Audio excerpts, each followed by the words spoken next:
Sir మీ పేరు? Ammiraju. Sir ఏపీలో ఫలితాలకైతే దగ్గరగానే ఉంది. జూన్ 4న. సార్ ఎవరు అధికారంలోకి వస్తారంటున్నారు? ఎగ్జిట్ పోల్స్ మనం ఎవరికాల సర్వేలు అయితే ఎవరికాల అనుకూలంగా చేయించుకుంటున్నారు. సో మీరేం చెప్తారు దీని గురించి? ఒక విధంగా చెప్పాలంటే జగన్ రావాలని కోరుకుంటాను. పైగా అంత కాన్ఫిడెంట్‌గా కూడా వేరే పార్టీలు చెప్పలేకపోతున్నాయి. సో, ఎందుకు జగన్ పార్టీ వస్తది? ఎందుకు చంద్రబాబు పార్టీ వస్తదన్న దానికి కారణం ఎవరి వ్యూస్ వాళ్ళవి. కాకపోతే ఏంటంటే మా పార్టీ వస్తది అనుకుంటే వాళ్ళకి ఇప్పుడున్న ఎంప్లాయీస్ ఏమో ఏ పార్టీ వస్తుందో అన్న దృష్టితోటి ఎవరికి ఫేవర్ చేయకపోవచ్చు, లేదా కొంతమందికి ఫేవర్ చేయొచ్చు. అంతే తప్ప సపోజ్ జగన్ పార్టీ వస్తుంది అనుకుంటే అది పూర్తిగా ఆయనకే సపోర్ట్ చేస్తారు. చంద్రబాబు వస్తాడనుకుంటే చంద్రబాబు పార్టీకే సపోర్ట్ చేస్తారు. అందుకుని వాళ్ళ పర్సనల్ ఒపీనియన్స్ బాగా ఎక్కువైనాయి. బట్ జగన్ అయితే చాలా కాన్ఫిడెంట్గా ఉన్నాడు. సో అంత కాన్ఫిడెన్స్ ఎందుకు ఉన్నాడు అంటే అతను చేసిన పనులకే. ఎందుకంటే మనం చాలా పార్టీలు చూసాం, అది ఏ సెక్టార్కి ఉపయోగపడుతుందో మనకి ఇంతవరకు తెలియదు. కాదు ఇప్పుడు ఒక సెక్టార్కి అయితే చాలా బాగా ఉపయోగపడ్డాడు. వాళ్ళు సాలిడ్గా అతనికే వేస్తారు. మన అల్టిమేట్గా ఒక ఉన్నత వర్గాలకి ఏ పార్టీ వచ్చినా పెద్ద తేడా ఏమి ఉండదు. ఏదో అంటారు కానీ పెద్ద తేడా ఏమి ఉండదు. కాకపోతే ఇప్పుడు విద్య గురించి, ఆరోగ్యం గురించి జగన్ తీసుకున్న శ్రద్ధ ఎవ్వరు ఇంతవరకు తీసుకోలేదు. అట్లాగే నేను ఈ పని చేశాను, మీరు నా పని నచ్చితే ఓటేయండి అంటున్నాడు. ఇంతవరకు ఏ పొలిటీషియన్ కూడా అనలేదు. రాజశేఖర రెడ్డి తర్వాత అంత దమ్ముగా నిలబడిన వ్యక్తి జగన్. ఒకటి చంద్రబాబుకి ఓకే ఒక వర్గం వాళ్ళు చాలా సపోర్టు. సో ఆయన 5 ఏళ్లలో ఏమి సాధించాడు, ఇదిగో ఇది నేను సాధించాను నాకు ఓటేయండి అని ఒక్క మాట కూడా అనలేదు. ఎంతసేపు అవతల వాళ్ళ దుష్ప్రచారానికి బాగా ఊతమిచ్చి దాన్నే అవతలవాడు చెడ్డవాడు అని చెప్పడం తప్ప నేను మంచి చేశాను నాకు ఓటేయండి అని ఇంతవరకు ఎప్పుడూ అనలేదు. సరే పైగా అతనికి వయసు కూడా అయిపోయింది.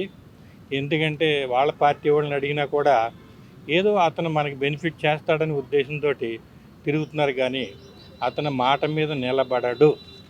ఇదేమో శ్రీలంకలా తయారవుతుందని అన్నవాడు ఇప్పుడు కొత్త పథకాలు ఇంకా ఎక్కువ డబ్బులతో ఎలా ఇవ్వగలడు? అలాగే అభివృద్ధి లేదు అంటున్నాడు ఆయన. పోయినా ఆయన ఏమేమి అభివృద్ధి చేశాడో ఒక్కసారి కూడా చెప్పలేదు. ఇదే నేను చెప్పదలసిన విషయం. సరే ఎవరు వచ్చినా ఒకటే, కాకపోతే ఏంటంటే ఎవరు వస్తారన్నదానికి మీడియా వాళ్ళ ఉత్సాహం కూడా ఎక్కువ అవుతుంది. సో వాళ్ళకి కూడా పాపులారిటీ పెరగాలి కాబట్టి తప్పనిసరిగా మన అభిప్రాయాలు తీసుకుంటారు. పిఠాపురంలో పవన్ కళ్యాణ్ గారు విజయ అవకాశాలు ఎలా ఉన్నాయంటారు? పిఠాపురంలో పవన్ కళ్యాణ్ కులాన్ని నమ్ముకుంటే ఎవరు ఓట్లేయరు. ఆ లెక్కని ఇప్పుడు చంద్రబాబు నెగ్గాడంటే వాళ్ళ కులం వాళ్ళు కాదు, వాళ్ళ కులం వాళ్ళు ఎంతో చాలా తక్కువ పర్సంటేజ్. కాకపోతే పవన్ కళ్యాణ్ నన్ను చూసి కాకుండా నా కులం చూసైనా ఓటేయండి అని అప్పుడప్పుడు మాట్లాడుతున్నాడు. అది చాలా తప్పు. అసలు వచ్చి ఏం చేయగలడు? సరే అక్కడ ఇల్లు కొన్నాడు, సరే ఎలక్షన్ అయిపోయింది, రెస్ట్ కోసం అక్కడే ఉండొచ్చు కదా. ఇప్పుడే లేడు, రేపు ఎప్పుడు వస్తాడు? ఏమి రెస్ట్ కావాలి? ఏమి కష్టపడ్డాడని రెస్ట్ కావాలి? పోనీ ఇక్కడ ప్రొడ్యూసర్ సగంలో సినిమాలు ఆగిపోయినాయి, అయ్యనే తీయచ్చు కదా. కొంచెం ఆలోచిస్తే అతనిలో ఎమోషన్ తప్ప ఏమి ఇంకోటి ఏం లేదు. అందరూ అన్నట్టుగా ప్యాకేజ్ స్టార్ అంటే real package స్టారే. Okay. Pinnelli Ramakrishna Reddy గారు దాడి ఓటమిపైతో చేశారని చెప్పేసి అంటున్నారు కదా సార్, దాన్ని ఎలా చూడొచ్చు? ఇది పిన్నెల రామకృష్ణారెడ్డి గారు పోలింగ్ బూత్లో దాడి చేశారు కదా, దాన్ని ఎలా చూడొచ్చు? ఓటమిపైతో చేశామని చెప్పేసి విమర్శిస్తున్నారు కదా చాలామంది. అయితే మీరేం చెప్తారు? తప్పనిసరిగా ఎవరు చేసినా ఖండించాలి. అది పిన్నెలు చేసినా ఇంకోళ్ళు చేసినా కూడా తప్పనిసరిగా ఖండించాలి, శిక్షించాలి ఇక్కడ. అలాగే ప్రశాంత్ కిషోర్ గారు సర్వే అయితే వైసీపీకి 51 సీట్లు వస్తాయని చెప్పేసి ఆయన అంటున్నారు కదా సార్, ఆయన కాన్ఫిడెన్స్తో, ఈ కాన్ఫిడెన్స్ అంటారు ఓవర్ కాన్ఫిడెన్స్ అంటారు? శాంత్ కిషోర్ ఒకసారి లక్. సరే అతను లక్ పనిచేసి అతను కమర్షియల్ అతను. సో జ్యోతిష్యం చెప్పినట్టే ఒక్కోసారి నెగ్గింది కాబట్టి అతను కూడా 10 మంది తిరుగుతారు. ఇప్పుడు లాస్ట్ టైం కూడా చెప్పాడు, పని జరగలేదు. ఇప్పుడు కూడా మళ్ళీ ఏంటంటే ఓకే అతని వల్ల ఏదైనా బెనిఫిట్ ఉంటుందని కొంతమంది తిరుగుతున్నారు. కానీ అతని వల్ల ఏమీ ఒక పైసా అయితే ఏమీ ఎవరికీ లాభం ఉండదు. అలాగే ఎన్ని సీట్లు రావచ్చు సార్ మీ అభిప్రాయం వైసీపీకి? మీ అభిప్రాయంలో ఎన్ని సీట్లు రావచ్చు వైసీపీకి? వైసీపీగా మినిమం అయితే 150 వస్తాయి గ్యారంటీగా. ఎందుకంటే వాళ్ళకి సాలిడ్గా 40% ఉన్నది.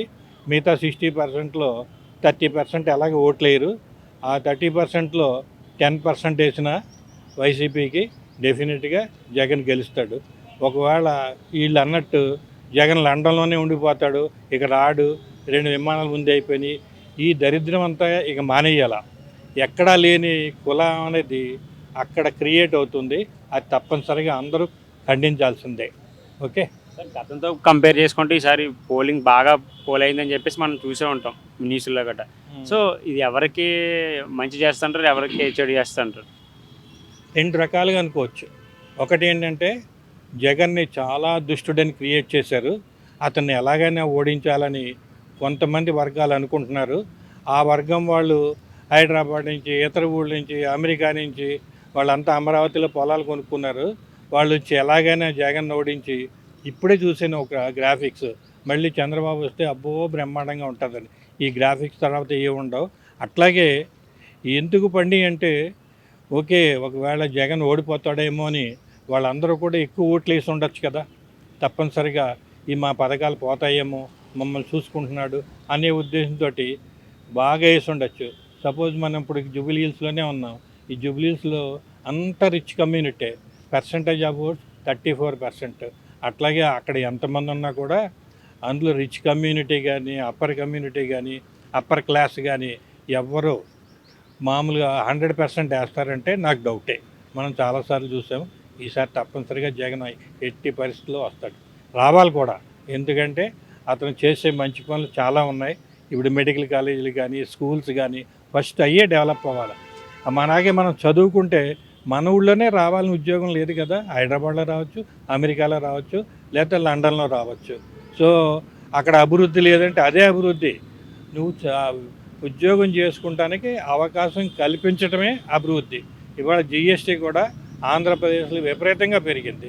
మరి దాన్ని కూడా అభివృద్ధి అనొచ్చు. ఇంతకంటే ఏం రుజువులు కావాలి? అయితే ఇప్పుడు ఎలక్షన్ అయిపోయినాయి కాబట్టి ఏదో నేను ఓట్లు ఏమన్నట్టు అడగనటం కాదు, కానీ ఉన్న ఫ్యాక్ట్స్ అయితే నేను చెప్తున్నాను. అలాగే జూన్ 9న వైజాగ్లో ప్రమాణ స్వీకారానికి భారీ ఏర్పాట్లు చేస్తున్నారని చెప్పేసి మనం చూస్తున్నాం. అలాగే హోటల్స్ కూడా బుక్ అయిపోయాయని చెప్పేసి అంటారు. దీన్ని ఎలా చూడొచ్చు? కాన్ఫిడెన్స్ అనుకుంటారు, ఓవర్ కాన్ఫిడెన్స్ అంటారు? ఇది కాన్ఫిడెన్సే. లాస్ట్ టైం కూడా చెప్పాడు కదా ఆయన, నేను తప్పనిసరిగా గెలుస్తానని. అలాగే ఓటింగ్ టైంలో, ఇది కౌంటింగ్ టైంలో ఫస్ట్ హాఫ్ అన్ అవర్లో చంద్రబాబు గారు అని చెప్పారు, ఇక మనం వచ్చేసాం, మనమే గెలుస్తున్నాం అన్నాడు. ఒకవేళ 151 వచ్చి అతను కనుక గెలిచాడు కాబట్టి నిజంగా జగన్ కనుక ఆ రోజున అనుకుని ఒక 10 మందిని తీసుకుంటే ఇవాళ టీడీపీ పరిస్థితి ఏముండేది? సోదిలకు కూడా ఉండేది కాదు. చెప్పాలంటే ఇది టీడీపీ నిలబడటానికి కారణం జగన్ బెచ్చే. ఇవాళ కూడా జగన్ తప్పనిసరిగా వస్తాడు. ఏమి అందులో ఓవర్ కాన్ఫిడెన్స్ ఏం లేదు. అతను ఎప్పుడేం చెప్పినా కూడా ఓవర్ కాన్ఫిడెన్స్ ఉండదు. తను ఏ పని అనుకున్నా కూడా చాలా సిన్సియర్గా, సీరియస్గా చాలా కష్టపడతాడు.